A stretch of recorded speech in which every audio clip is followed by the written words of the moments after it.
اول ما دكتور الدايت يقولك خضار سوتيه او ني في ني بنزعل قوي وبنتقفل، عشان هيبقى مسلوق وطعمه مش حلو. جربي الطريقه ديت معايا وهتدعيلي بجد. عندك اي نوع خضار عندك موجود اغسليه وظبطيه وهنبدأ نقطعه. انا كان عندي مشروم وكوسة وجزر وفاصوليا خضراء وذرة حلوة.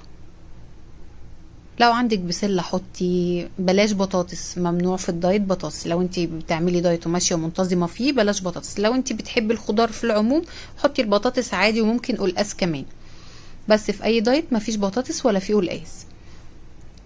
قطع الخضار بالشكل اللي انت عايزاه، المقاس اللي انت عايزاه، بحيث ان هو يبقى سهل في السلق ويستوي على طول. فانا قطعت شرايح رفيعة عشان يدوب هو هيتسلق 5 دقايق بس.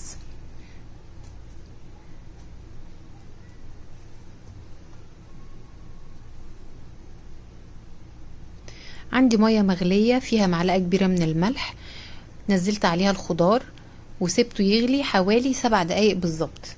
وجهزت مية باردة تكون ساقعة قوي، ونزلت فيها مكعبات تلج عشان تبقى ساقعة، عشان نعمل الخضار صدمة اول ما يطلع عشان لونه يفضل اخضر وفريش زي ما هو. الخطوة دي مهمة عشان الخضار يفضل لونه فريش زي ما هو. هتصفي الخضار كله وهحطه في قلب المية الساقعة واقلبه.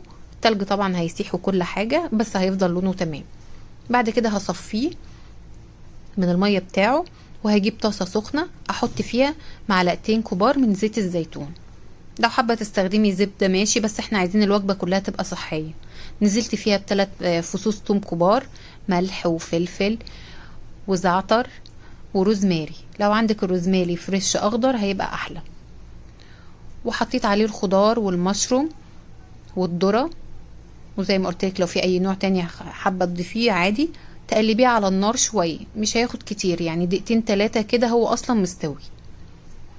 وكنت عاملة ستيك معاه، قليته في الاير فراير من غير طبعا زيت او سمنة، يا دوب كنت بتبلاه بس بملح وفلفل وبس. وعملت جنبها سلطة، كانت وجبة جميلة جدا ومشبعة، وطبعا كلها فوائد، ما فيهاش دهون ضارة خالص، جميلة جدا.